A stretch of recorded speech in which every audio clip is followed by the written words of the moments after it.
War on Iran obviously is going to impact on the world economy. Number one, on the price of oil.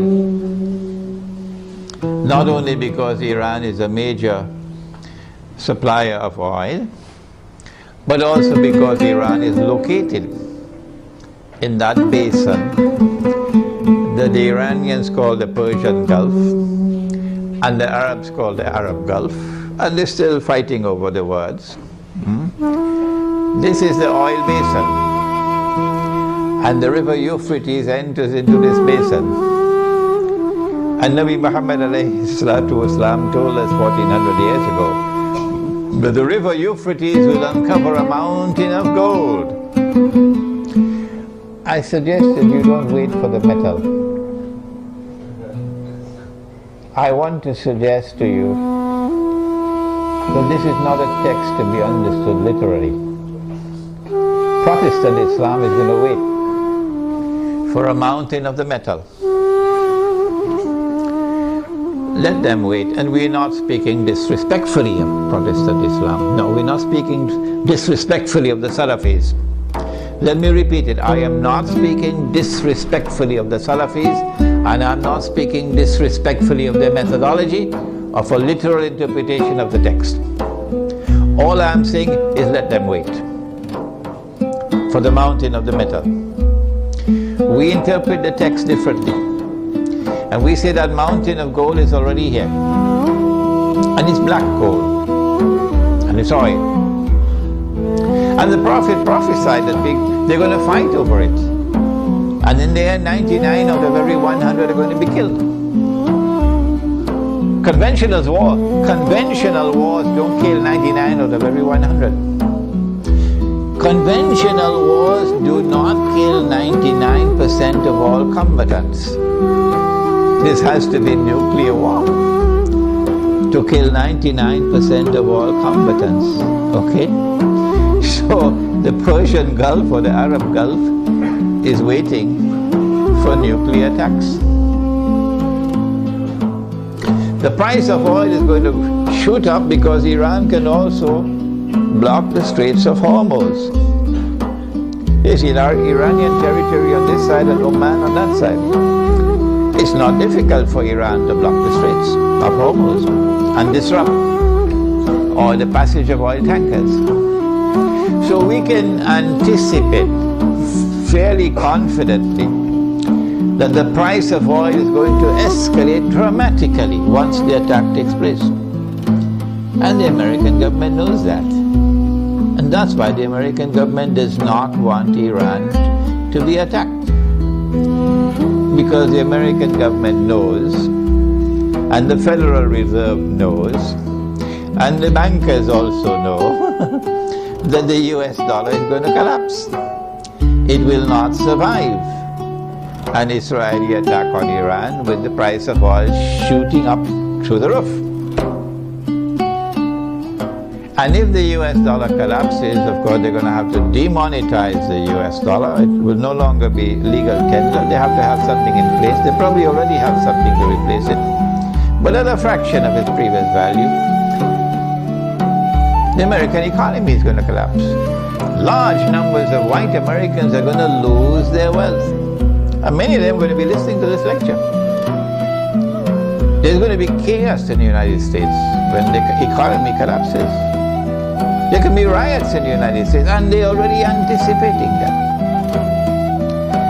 And so an attack on Iran would lead to economic, financial and monetary consequences that will be disastrous for the US economy. Israel wants to become the new ruling state in the world. And for that you have to go to my book. Would someone kindly give me a copy of Jerusalem in the Quran? You have to go to my book Jerusalem in the Quran for the Islamic eschatology. The Dajjal, when he is released on earth, will live for 40 days. The Prophet said, one day like a year, one day like a month, one day like a week, and all the rest of his days like your days. We said a day like a year, and Britain became the ruling state in the world. And the world experienced what they call Pax Britannica. It wasn't Pax at all, it was only war. And then came a day like a month over here, and the United States of America replaced Britain as the next ruling state in the world. And Pax Britannica was replaced with Pax Americana. And the British sterling pound was replaced by the US dollar. And we said, this is our opinion, that a day like a year came to an end and was replaced by a day like a month. This is the first time in our history that this hadith was interpreted this way. And now we are saying that a day like a month is coming to an end, and a day like a week is commencing. And so there has to be a passage from the United States to a third ruling state. And 10 years ago when this book was published, we said the third ruling state is Israel. Israel wants to become the third ruling state. For Israel to become the third ruling state, the United States has to collapse. And so this is going to be the collapse of the economy. Not just the US economy, but more than that. With the dramatic rise in the price of oil, you're going to have a significant rise in the cost of living around the world. Transportation costs are going to escalate. Food prices are going to escalate. Energy prices will rise. And this is also going to affect the prices of manufactured goods. The poor of the world will sink as soon as Israel attacks Iran into greater poverty and in some cases destitution. In Yemen now, they can't afford to buy the cooking gas with which to cook. The middle class around the world will sink into poverty. And when there are so many poor, the majority of mankind in poverty, it's going to be easier. It's going to be easier to rule the world. With people who are too poor to organize themselves, to resist oppression and resist slavery. How should we respond to this impending economic collapse, financial and monetary collapse? How should we respond to the imminent rise of the cost of living around the world? How should we respond? My opinion, and I'd love to hear your opinion before we end tonight. My opinion is to go to that hadith of the Prophet sallallahu alaihi wasallam.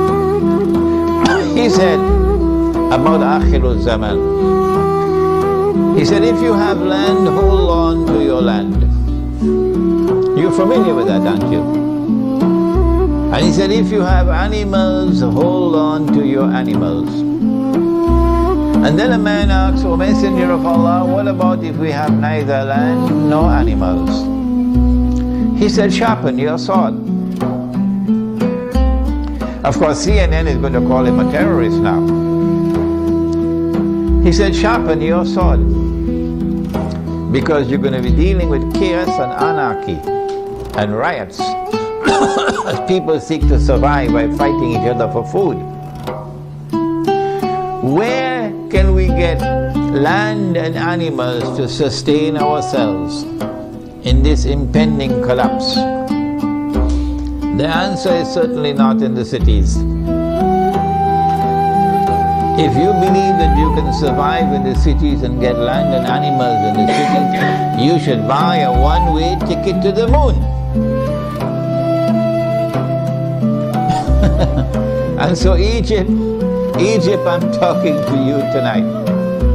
In Pakistan, I'm talking to you tonight. Listen to me and get out of the cities. 20 million people in a city, 15 million people in a city. Who's going to feed them?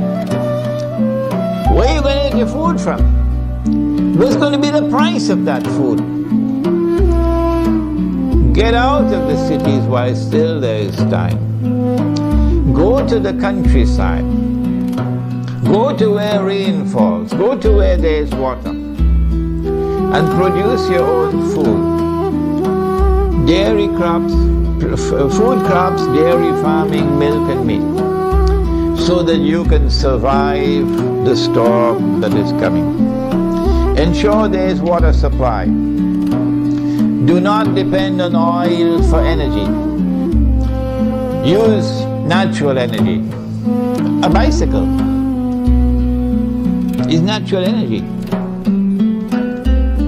Wind, solar energy, water energy. Number 2, live in small communities, because small communities can more easily sustain themselves without having to be dependent on supplies of food from outside the communities.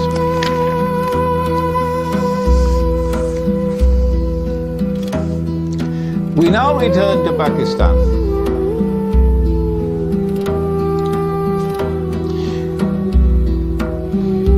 An attack on Iran can be launched simultaneously with an attack on Pakistan.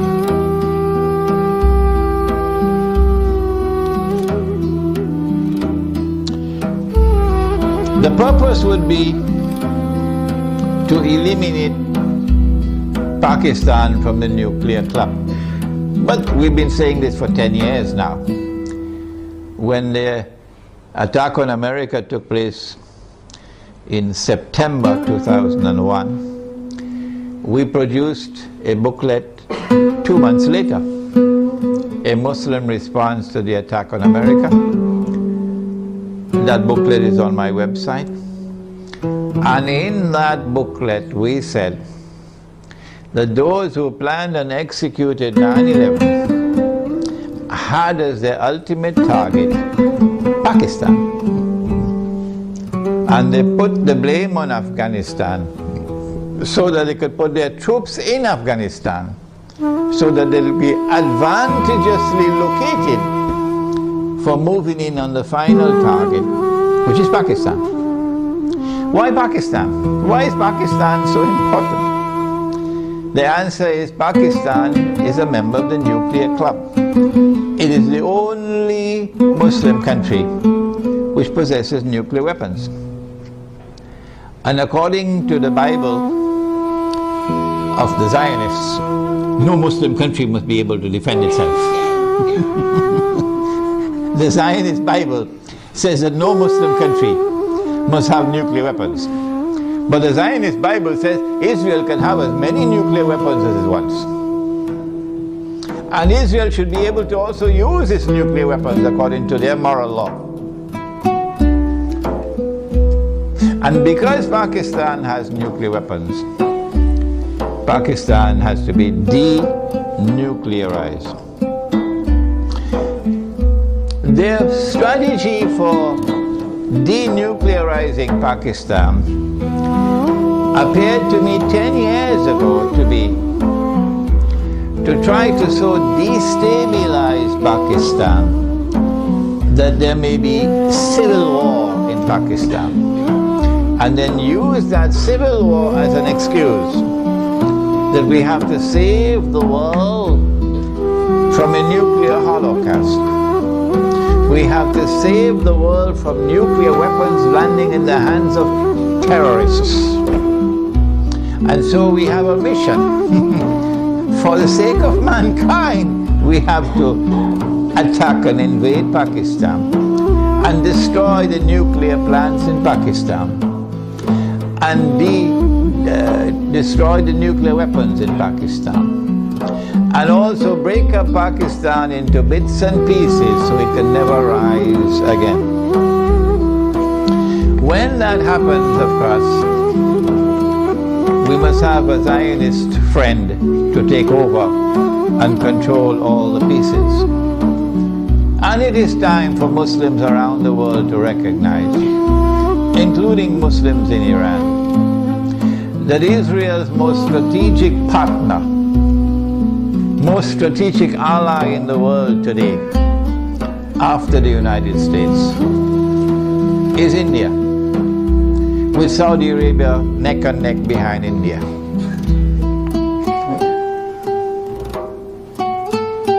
And so, not only must India be involved in the attack, but also when the attack takes place on Pakistan, and if it succeeds, then in the sequel it is India who must now control the region on Israel's behalf.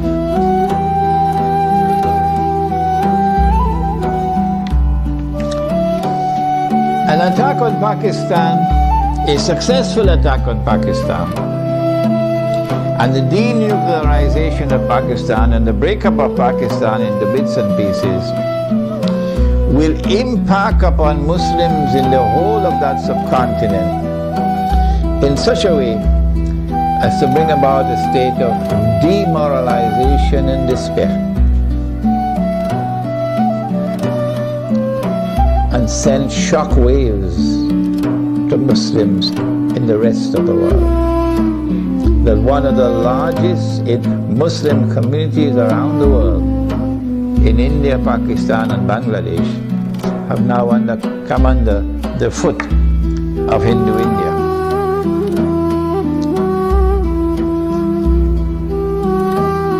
So India will rule the entire South Asia with NATO in control in Afghanistan. What should Pakistan do at a time like this? This late hour. Perhaps it's already too late for Pakistan to do anything, because those who control Pakistan politically and those who have been in control of the Pakistan armed forces have distinguished themselves with their stupidity. And I have to use a harsh language. I'm so sorry to use this harsh language against them. Their awesome and monstrous stupidity these last 10 years since 9/11 in supporting war on terror, which is a euphemism for war on Islam, supporting NATO in the attack on Afghanistan, your innocent Muslim brothers in Afghanistan, and you supporting NATO, killing innocent people. But more than that, handing over the territory of Pakistan to the Zionists. Have you no shame? This is what you did for 10 years. That all the NATO supplies going to Afghanistan went to the territory of Pakistan. And it took you 10 years to stop it. Only when NATO killed 23 Pakistani soldiers, they didn't do by accident. They launched that attack on the Pakistani post while he was sleeping to send a message to you that that's it, the friendship is over, we're coming to attack you now. So only when that happened, now you're going to stop them from transiting the territory of Pakistan with supplies for the NATO troops in Afghanistan? How could you be so stupid to hand over 3 military bases in Pakistan to the United States so that drones could go and from above, pilotless drones, and killing our people innocently? And now, when the knife is about to cut your throat, only now you're waking up. When the attack on Pakistan takes place, I think they already know what's going to happen. So all of these Pakistani Zionists, I call them Zionists, probably already have their suitcases packed. Like they did it in Saigon.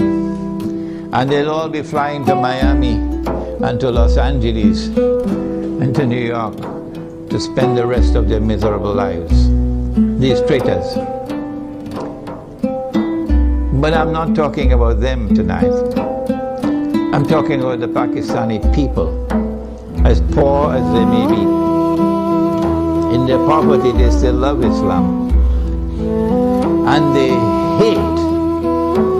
hate the government of the United States, which has been committing aggression and oppression with deception after deception.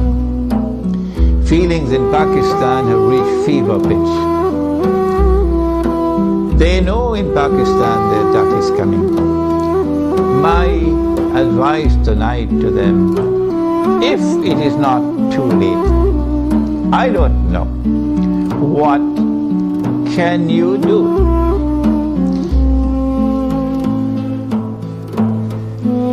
My answer is, if you are to win Allah's help, you got to put your house in order. You got to abandon those who are fighting over sectarian issues. Stay away from them. Get away from these people. Deobandi versus Barelvi. This sect against that sect. Treat these people as though they are people who have to be cast aside. Don't keep their company.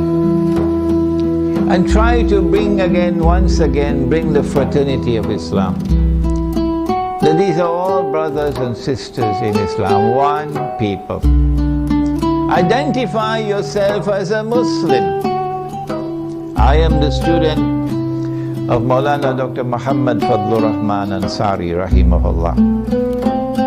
He established the Alimia Institute of Islamic Studies in Karachi, Pakistan. And that's where I studied under him. And because of what he taught me, and the methodology of study that he gave to me, I'm able to do the work that I'm doing now.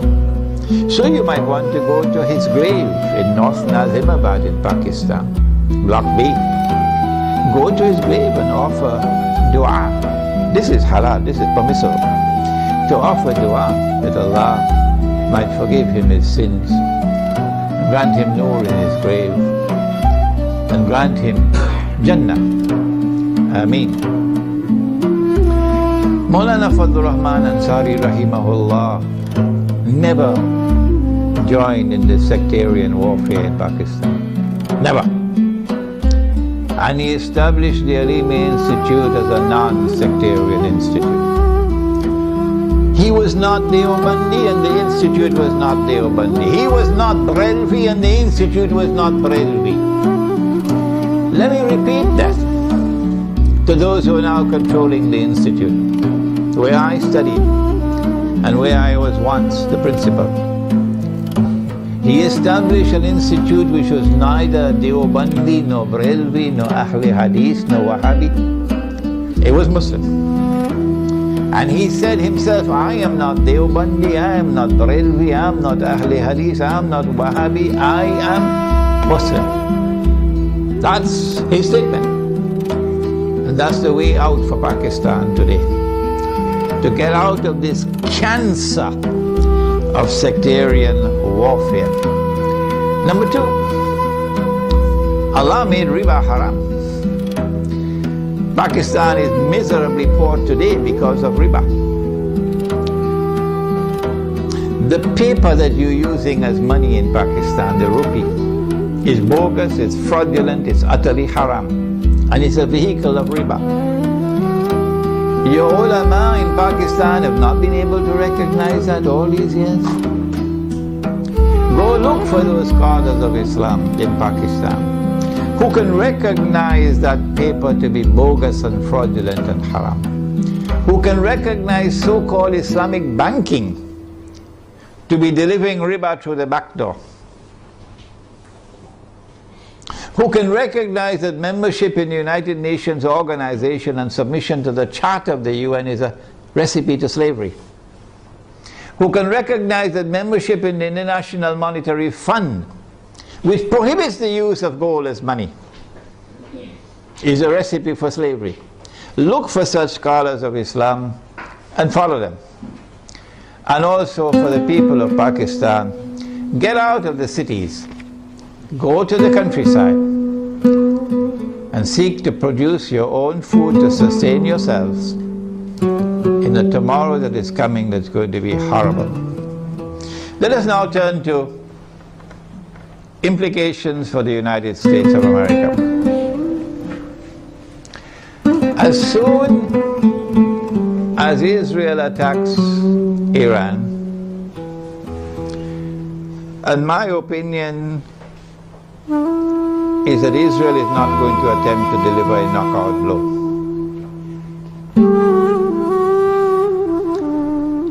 Israel will attack Iran in order to commence wars that she hopes will follow one after the other.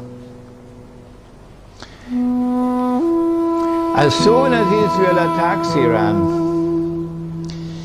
the first implication is that Iran is going to attack Iraq. And Iran is strategically poised, advantageously poised to attack the United States in Iraq. As soon as Iran is attacked, Shias around the world are going to respond with solidarity with Iran. And that includes the majority population of Iraq, which is Shia. What about the Sunni in Iraq? The Sunnis are waging a war against the United States.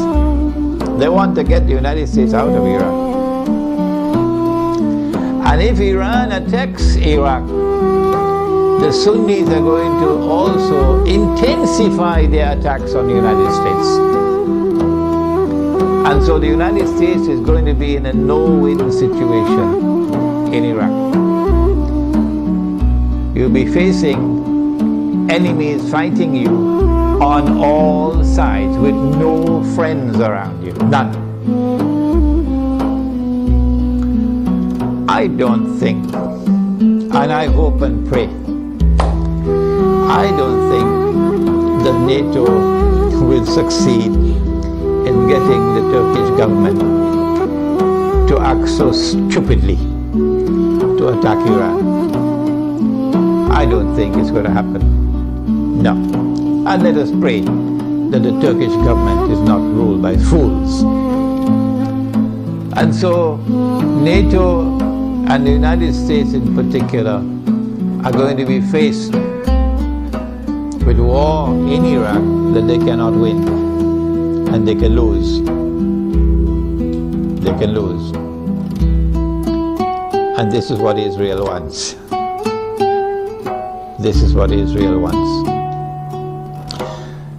But there's another battlefront I want to turn to now. And this is where we need our military analysts. I wish we had some here tonight.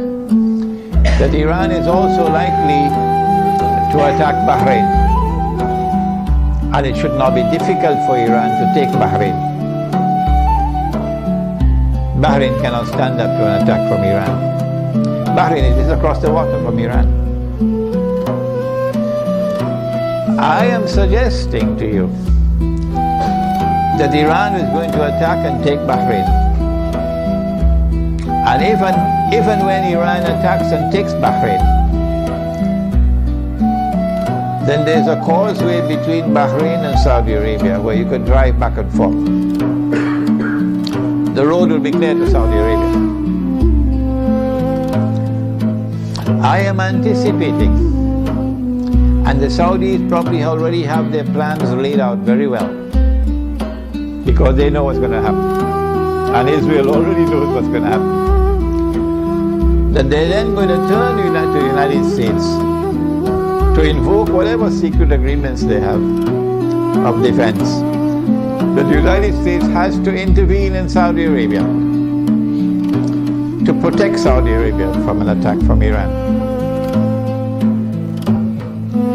I think the Zionists in the US Congress will ensure, even though the US armed forces would not want to go in there, even though the Barack administration would not want to go into Saudi Arabia, the Zionists in the US Congress will ensure that American forces will have to enter into Saudi Arabia to face Iran.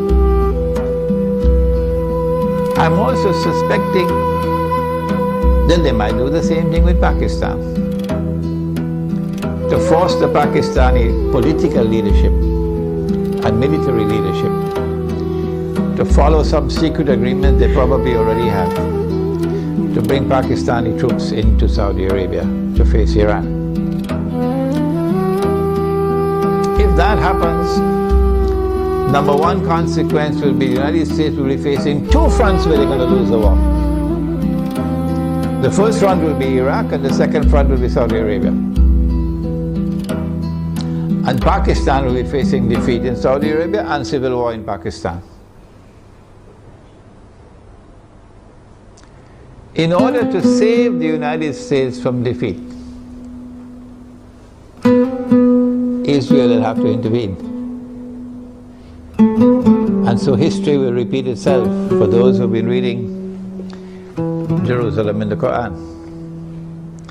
In order for the passage from Pax Britannica to Pax Americana to take place, you remember? The First World War had to take place. And in the First World War, the Germans brought in their submarines. And Britain, the island, was marooned, surrounded by German submarines. And Britain would have lost the war. And at that critical moment, the Zionists then brought the United States into the war, despite the efforts of men like Henry Ford.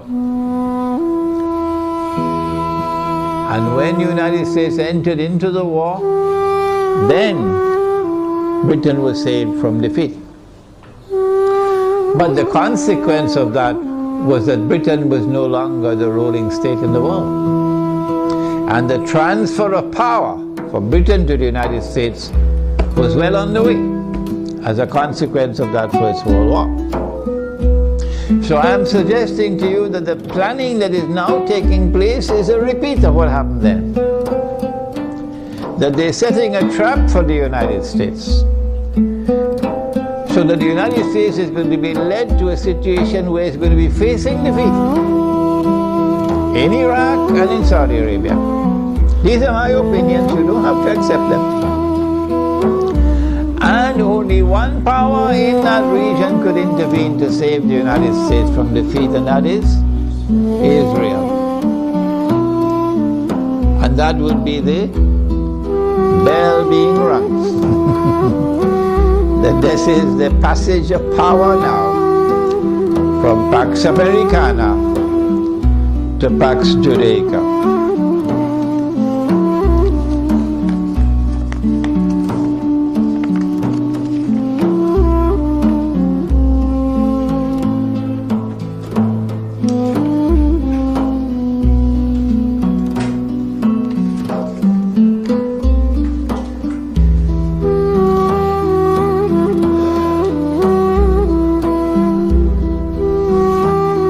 This is the Islamic eschatological dimension to the analysis that a day which is like a month will now be coming to an end, and a day which is like a week, according to the Hadith, will now be beginning.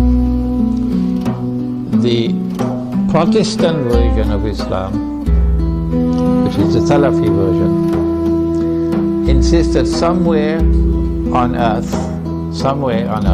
we just have to search, maybe somewhere behind Greenland, you're going to find a place on earth where a day will be like a year. So my answer is, well, keep on searching. Keep on searching. And I'm not speaking scornfully, that's not my way. I am not speaking in any derogative way, disrespectful way, that is not my style. No. I have the right to say, however, this is your methodology, so keep on searching. We have interpreted the text differently. This is our interpretation. And we have insisted time and again that no one should accept our interpretation unless and until you are convinced that it is correct. We said a day like a year is a different dimension of space and time than the one in which we live. So to a day like a month, and so to a day like a week. But Dajjal is here on earth, but you can't see him. Only when a day which is like a week comes to an end, after Israel has ruled the world for a day which is like a week, only then would Dajjal appear in our world as a human being, as a young man, powerful, fit, curly hair and so on, to rule the world from Jerusalem. And so our Islamic eschatological analysis is that the United States is being led with a controlled demolition of the US dollar, not happening by accident. A controlled demolition of the US economy is not happening by accident. And a trap being set for the United States militarily, so that the United States can no longer be recognized as the ruling state in the world, and Israel can replace them. I want to end now by turning to two actors, and we thank Allah that He created both Gog and Magog. If He had created Gog alone, we would have been in a lot of trouble now. But He created both Gog and Magog. And He gave both the Gog and Magog the power that none can fight them except Allah Himself. So if Gog and Magog turn against each other, they'll destroy each other, wouldn't they? If you do not understand the subject, I have a book at the back entitled An Islamic View of Gog and Magog in the Modern World. And again, as usual, the Salafis are rejecting that book. Imran Hussein is misguided. I think that for Russia and for China, an Israeli attack on Iran, particularly if it involves the use of nuclear weapons, would be recognized as a threshold being crossed. That so long as you did not cross that threshold, Russia and China were prepared to go along and continue in the Security Council of the United Nations, for example, cooperating and collaborating where possible in managing the affairs of the world. But once you cross that threshold, the implication for Russia and China is that you have crossed the point of no return. And that an attack on Iran is now going to inevitably lead to world war.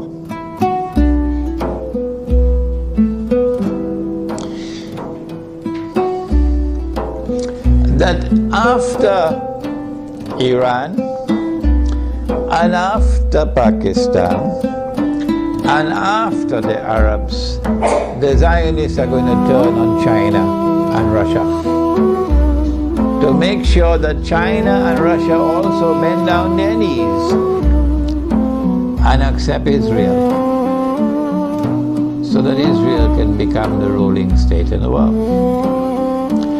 No Jew is going to accept Dajjal as the Messiah if Israel has not established its dominion over the whole world? No Jew will accept Dajjal as the Messiah when he comes. If Israel at that time has not established its political and economic dominion over the world, and that includes Russia and China. And so Russia and China would know today it's them, tomorrow it's us. And they're not going to wait until tomorrow to recognize that. The minute Iran is attacked, they will recognize that the threshold has been crossed and that we are now moving inevitably towards nuclear war. Russia and China acted strangely on Libya. You remember? When the vote came to the Security Council, they abstained, knowing full well that if they abstain, the resolution will be carried, and that is the end of Gaddafi and end of the Libyan government. Why did they do that? I have asked the question. I have an answer, but I can be wrong. I felt that perhaps they knew what the plan was, and they wanted to let the Western world, NATO, to sink deeper and deeper into a quagmire, like shifting sands, you can't get up. So eventually they will end up in the graveyard, and only then will Russia and China attack them. How are Russia and China responding to Syria at the moment? How will Russia and China respond to an attack on Iran and on Pakistan? My understanding is that Russia and China are going to be quite different in the way they have behaved so far in international affairs. Quite different once the attack on Iran takes place. And so we will be heading ultimately towards world war. A world war which the Quran has anticipated when Allah spoke about Gog and Magog, and when He said in Surah Al-Kahf, وَتَرَكْنَا بَعْدَهُمْ يَوْمَئِذٍ يَمُوجُ فِي بَعْضٍ, which can mean one of the possible meanings is that on that day Gog and Magog are going to clash with each other. If Gog and Magog clash with each other in nuclear war, with thousands of nuclear weapons being used, what will be the consequence for the world?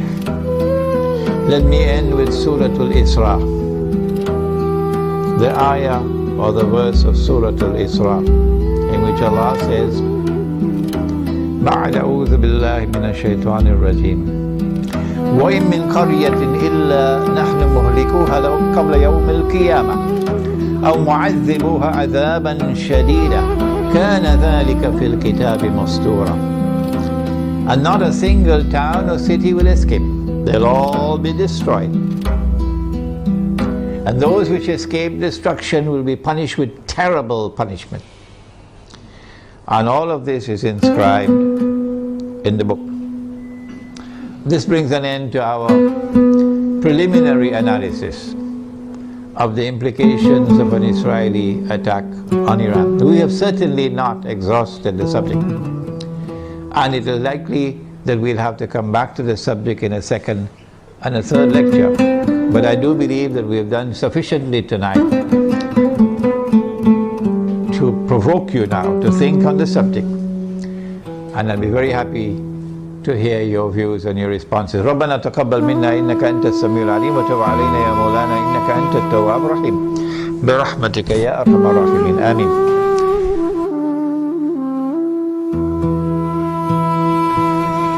The question is, how do I view the response of the Pakistan Armed Forces now when the curtain is about to be drawn and NATO has already sent, by Federal Express, they sent a message to Pakistan, we're coming for you now. That's the message when they kill the soldiers, huh? We're coming for you now. And now, now the Pakistan Armed Forces, because now of course it's too late to do anything else, they say, okay, we'll not allow NATO to transit Pakistan. And we're going to take back this base that we gave you, so you could kill the people in Afghanistan. And you have 15 days to vacate the base. No, I'm not impressed. I'm not impressed. I think a lot of the generals have tickets to Miami because they know that they're going to be lynched. I hope they're listening to me, because the Pakistani people love Islam. And the Pakistani people are very, very angry with those who have betrayed them and betrayed Pakistan and betrayed the Ummah. Flying first class to Washington anytime Washington calls them for consultation. So I'm not impressed at all. People who have betrayed Allah and His Messenger, and now at the last moment, now you're trying to save face. I'm not impressed. But the overwhelming majority of the soldiers in the Pakistan Armed Forces love Islam, and they're going to fight as faithful and courageous Muslims. That I have no doubt about. It is the command which stinks. It is the command, the political and military command, that I call Zionists. And they're on their way out as soon as Pakistan is attacked. They're finished. They're going to fly to Miami and leave Pakistan to the true Pakistanis. So I'm not impressed. The Muslims in India, of course, are going to be in a much worse situation once Pakistan is attacked. The Muslims in Bangladesh are going to be in a worse situation because of the attack on their morale. They will be demoralized. And it is a function of Islamic scholars to deliver guidance and leadership. And the scholars of Islam are fighting each other over popcorn. Fighting with each other over popcorn. And attacking me because I declare myself to be a Muslim. Oh, he's only a Muslim? He's neither fish nor fowl? Who is he? He has no Aqidah? That's now the attack on me. Yeah. Well, let them continue with their attacks. Go ahead.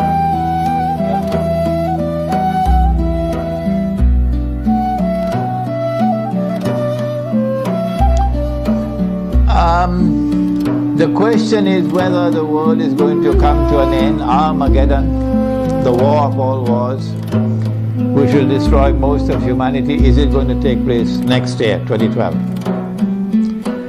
No, I don't think so. No, I don't think so. I believe that 2012 will witness the commencement of a series of wars, one after the other. And Singapore knows that very well. And these series of wars, once they are commenced, they're not going to stop until Israel replaces the United States as the ruling state in the world. I do not anticipate the clash of Gog and Magog, meaning the Russian-led alliance against the American-led alliance, which will destroy every town and city. I do not expect that clash to take place immediately. Maybe another 20 years or so, but I can be wrong. Any more questions? I am not certain that when Israel attacks Iran, that they're going to use nuclear weapons.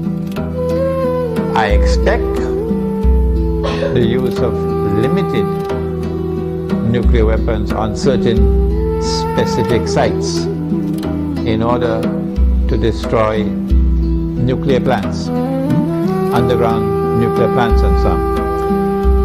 But I hardly think that Israel is going to use tactical nuclear weapons in populated areas. The public opinion around the world, the backlash of public opinion will be too great.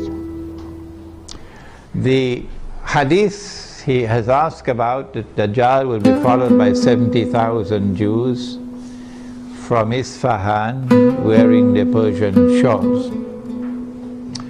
And he says that there are now about 30,000 Jews in Iran.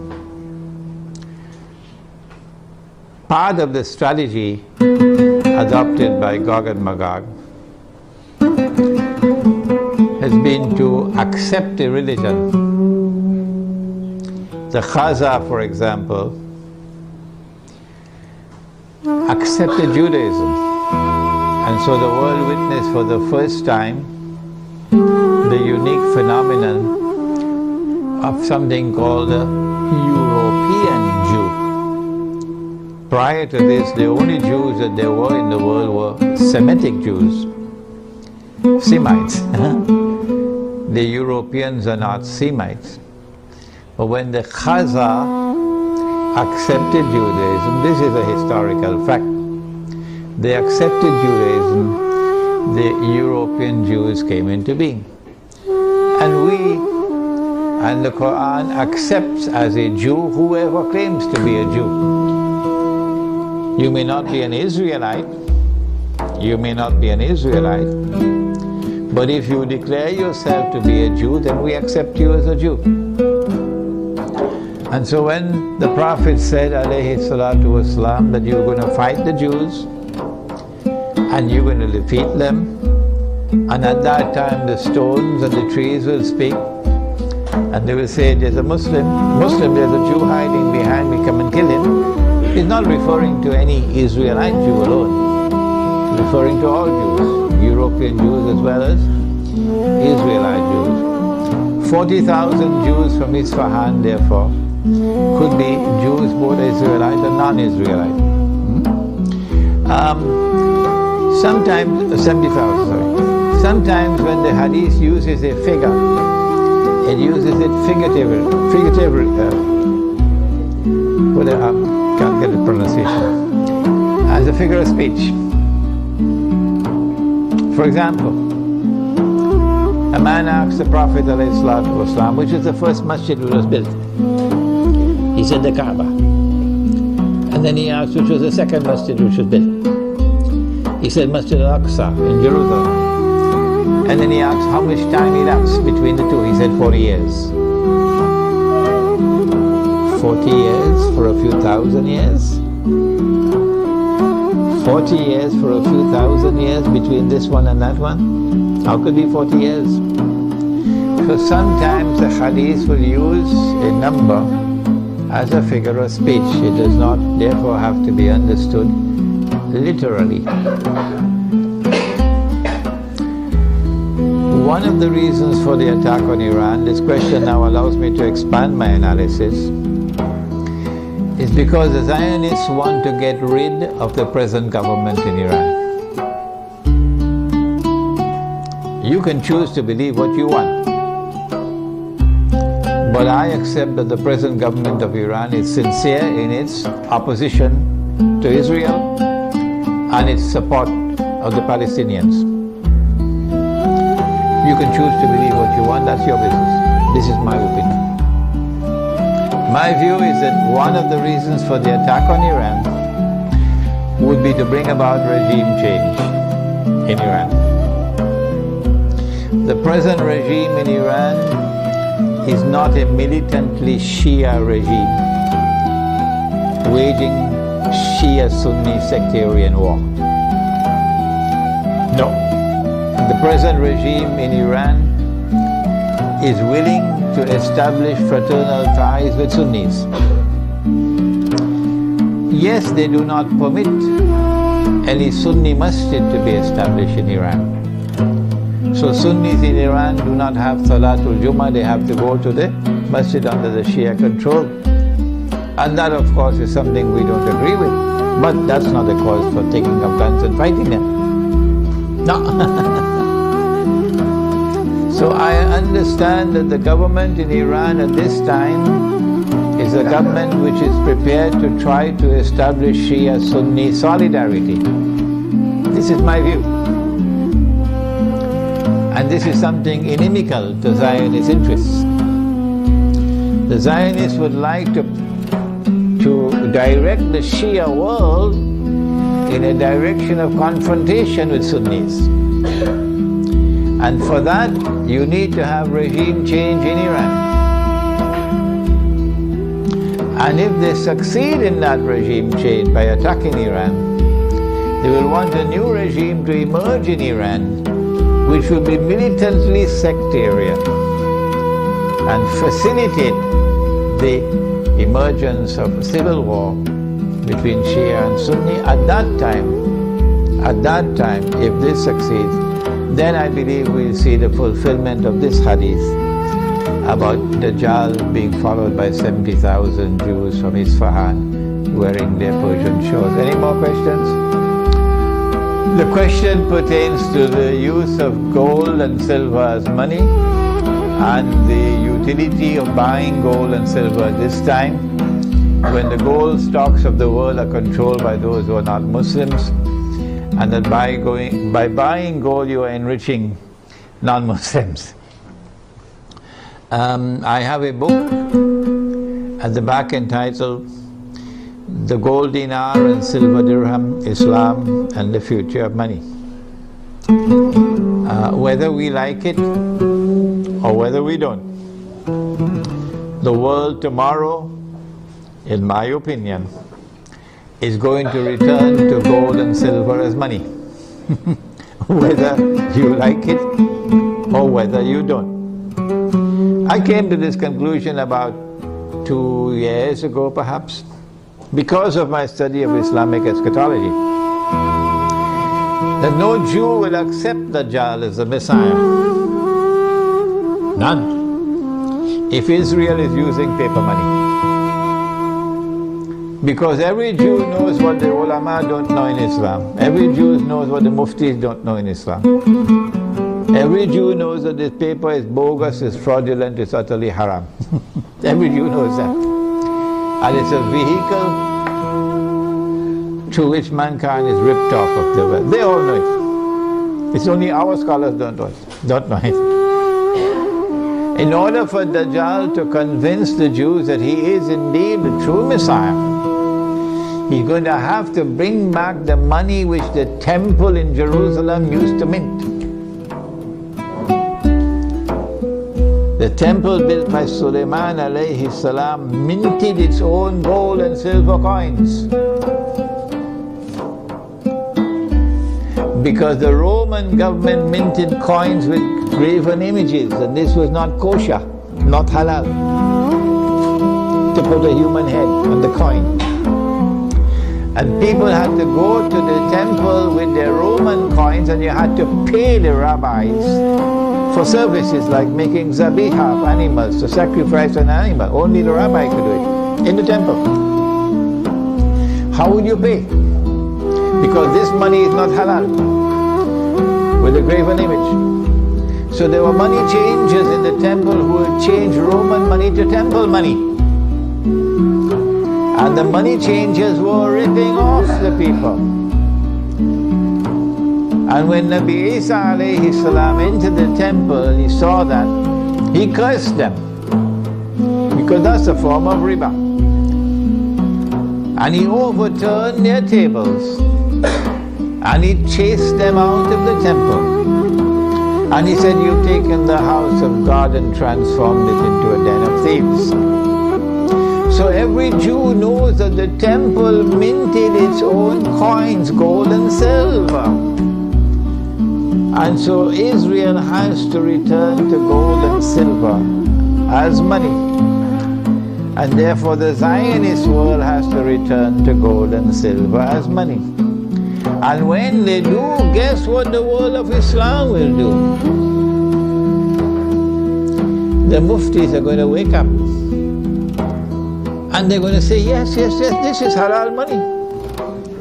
Yes, yes, yes, we should have dinar and dirham. I have prayed to Allah to beg Him to take me away from the world. I don't want to live to see that day,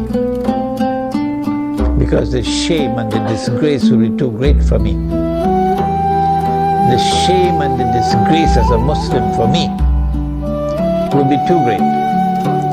On that day, when they have brought back dinar and dirham as money, and only then do our people wake up. But I also pray to Allah for something else, to keep all those muftis and all those scholars alive on that day. Keep them alive, even if you have to bring them on a stretcher, keep them alive, so that they will witness the shame and disgrace on that day. Those who today, up to this day, they are not prepared to say that this paper money is bogus, it's fraudulent, it's utterly haram. Keep them alive to that day. So whether we like it or whether we don't, gold and silver is coming back as money. Secondly, if I am correct that this paper is bogus and fraudulent and haram, you read my book at the back, The Gold Dinar and Silver Dirham, Islam and the Future of Money, and listen to my lectures on the subject Islam and the International Monetary System. If I am correct, then every transaction involving the use of this paper is haram. Every transaction. So you pay your zakat, it won't be accepted. You give charity, it won't be accepted. You have nikah and you give the dowry, it won't be accepted. You use this to perform your hajj, it won't be accepted. Every transaction will be haram. Well, then what do? You have to return to halal money. Halal money is first and foremost dinar and dirham. In the event that dinar and dirham are in short supply in a market, then halal money would be commodities of food consumption, which are in abundant supply in the market, which have a shelf life, and which has intrinsic value created by Allah Himself. Any more questions? The Prophet said that the time will come when you'll not be able to find a single person in all of mankind who will not be consuming riba. Are you aware of this? The Prophet said, alayhi salatu wasalam, that the time will come when you'll not be able to find a single person in all of mankind who will not be consuming riba. And whoever declares that he is not consuming riba, verily the dust of riba will be upon him. Verily the vapor of riba will reach him. So it is not possible for us to escape completely. But in Surah Al-Taghabun of the Quran, Allah says, ittaqullaha mastata'tum. Fear Allah to the extent that you have capacity to do so. What we are doing is advising and also preparing the way to establish communities. I have here in this audience students of mine who are working on it even as I speak, right here in Malaysia, to build communities in the countryside, Muslim villages, which will use dinar and dirham as money for buying and selling. And in those communities you will not use the paper money.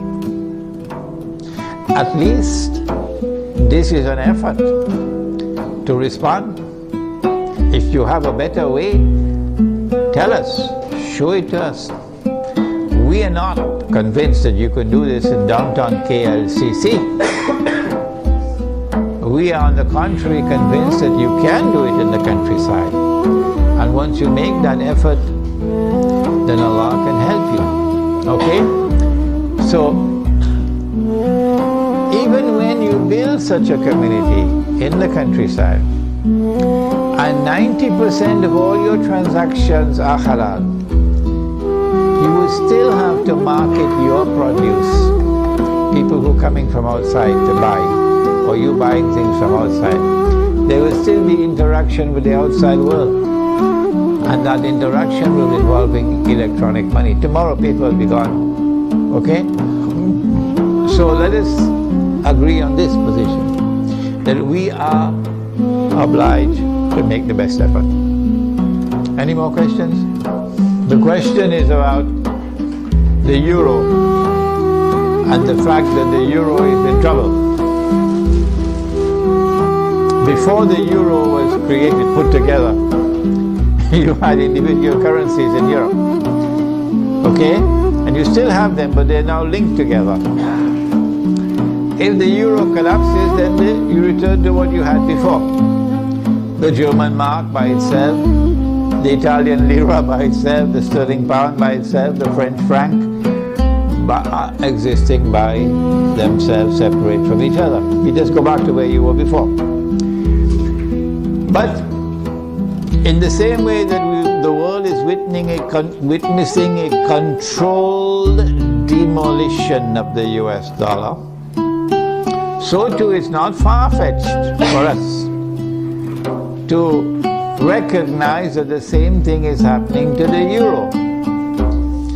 That this is international banking at work, okay, reorganizing the world in such a way that electronic money will replace paper money and the banking system will take control of the money system in the world. Governments will no longer have control over money. Banking system will have control over money. The euro cannot stand in the way, and therefore there is this demolition. The US dollar cannot stand in the way, and therefore there is this demolition. One thing concerning gold that I forgot to mention. Do you know there's a hadith about Akhiru Zaman, or the last age? It is there in my book entitled One Jamaat, One Amir, which is out of print at the moment. But that book is on my website, you can read it. The hadith is there that in the last age, in Akhiru Zaman, the earth will vomit from its liver columns of gold and silver. So they may have control over the gold stocks of the world today, but Allah can cause more gold to emerge. Any more questions? No more questions? As soon as we have the last question, then we can have some Tetarik, okay? Yeah, right. What advice do I have for teenagers?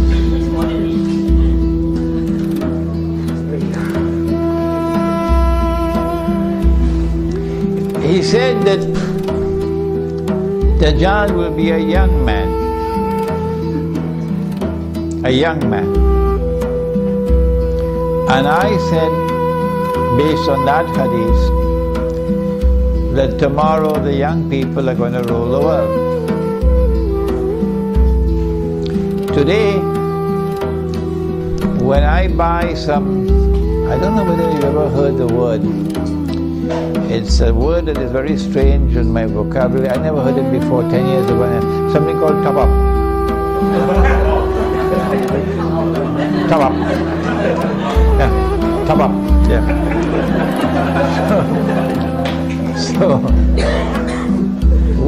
when I buy this strange thing called top up, I have to ask the fellow to put in the money for me, because I don't know how to do it. And I'm really not interested in learning how to do it. If you make the mistake of sending me a text message, you wait a couple of years to get a reply. Because I don't know how to send text messages and I don't want to learn to make text. I do not want to learn. I have enough misery in my life answering 100 emails every day. Why should I make my life more miserable? With text messages. The young people are the ones who are going to be technologically literate. And all the people will behave the way I'm behaving. So young people are going to rule the world and run the world tomorrow. As the world becomes more technologically interlinked. So young people have a strategic role to play in the world which is now coming into being. Because at that stage of youth it is easier for them to learn these things of technology. But Surah Al-Kahf of the Quran has delivered to us a very important guideline. And that is that the ones who will show the greatest understanding of Dajjal, the quickest understanding of Dajjal, and the ones who will display the best backbone. You know they had backbones made out of iron and steel, and you know there are also backbones made out of recycled paper. You know that? So the ones who are going to demonstrate the greatest backbone for resisting the oppressor are the young ones. This is in Surah Al-Kahf of the Quran, the story of the young men in the cave. And this has been my experience, that the ones who show the greatest resistance to my message that I deliver are the elders. And the ones who are flocking to me and longing to learn from me and insisting they're going to come to Malaysia, they're going to come to KL, whether I like it or not, they're coming to study with me, are the young ones. Some of them 15 years of age, 16, 17 years of age. And they're going to be listening to this lecture. And they show sharpness of understanding, and their parents are opposing them. And so, I believe being young, and if your heart is not corrupted with pornography, which is around the corner, being young, and if you do not corrupt yourselves in sexual promiscuity and destroy your inner light, being young and your heart being guided in the right path, then tomorrow for you there is a glorious day ahead, because you're the ones who are going to take the flag. You're the ones who are going to carry the flag of Islam tomorrow. And that's what the story of young men in the cave. Do please read my book, Surah Al-Kahf and the Modern Age. Last question. I can't remember when last I used the word Taliban. No. I refer to the authentic Islamic resistance.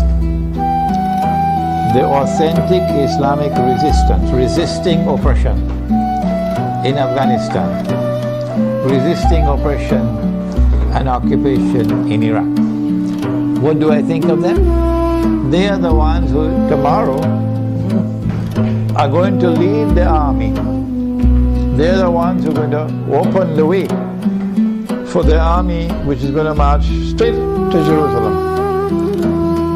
This is the only armed resistance in the world of Islam with a guarantee of success by the hadith.